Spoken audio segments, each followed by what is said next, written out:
La revue de presse sur GS Communication. Fidèles amis de GS Communication, bonjour.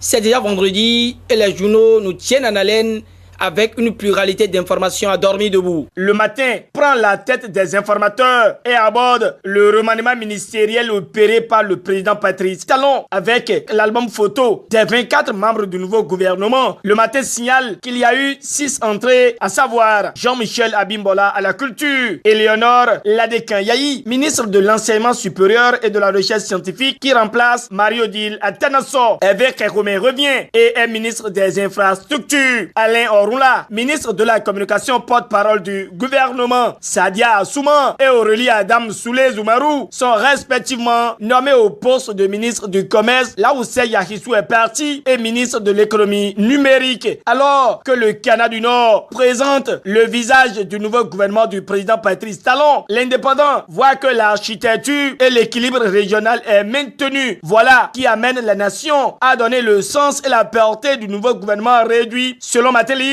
au bloc républicain et à l'union progressiste. Ce qui étonne dans le troisième gouvernement de Patrice Talon, c'est la présence de Éléonore Ladekan-Yahi et le retour de Héromé. C'est Dynamisme Info qui nous file cette information et relate que Héromé doit savoir se comporter pour ne pas écorper à nouveau d'un limogeage. La sortie de Marie-Odile Atanasso du gouvernement, alors que cette dernière a amorcé des réformes courageuses au supérieur, amène Dynamisme Info à se demander si Marie-Odile Atanasso est sacrifiée sur l'autel de l'ouverture à l'opposition. Le Soleil Bénin Info ne passe pas sous silence le remaniement ministériel de la rupture, mais s'interroge sur le cas de Pascal Irénée Koupaki. Des informations liées au remaniement ministériel basculons sur l'image projetée hier à la salle de conférence de l'hôtel Novotel Orisha de Cotonou par le ministre de l'eau et des mines Samou Adambi à la présentation du projet de la pipeline Export Niger-Bénin. Le Béninois libéré livre tout sur le projet et voit que c'est la plus grande opportunité pour les Béninois, car le Canada du Nord rallonge que c'est un lourd investissement de 600 milliards pour 3000 emplois directs. Le Challenge certifie cette information et brandit que c'est un projet inédit de haut impact social pour révéler le Bénin. Mais à quoi joue le directeur général de la police républicaine, se demande le Challenge au sujet de sa décision de contrôle des caméras des véhicules. Le journal donne lecture de la décision qu'il juge floue et vue comme source de tension. Le Potentiel rajoute à cette information et relève que c'est un message radio bancal et irréfléchi du DG Soumaïla Alabi Yaya. L'auteur de l'article précise qu'au lieu de s'attaquer au problème de rançonnement de ces éléments et garantir la quiétude des populations, le directeur général de la police républicaine Soumaïla Alabi Yaya donne dans la distraction. C'est avec le Soleil Bénin Info que s'achève le dernier numéro de la semaine. Ici, le journal de Hervé Aladé nous apprend qu'un hippopotame a été retrouvé mort à Alada. Voilà qui vient mettre un thème à ce rendez-vous de la semaine.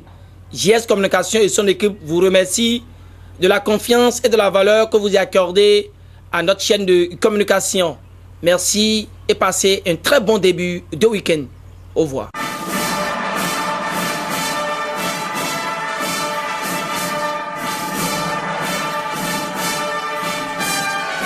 C'était la revue de presse sur GS Communication.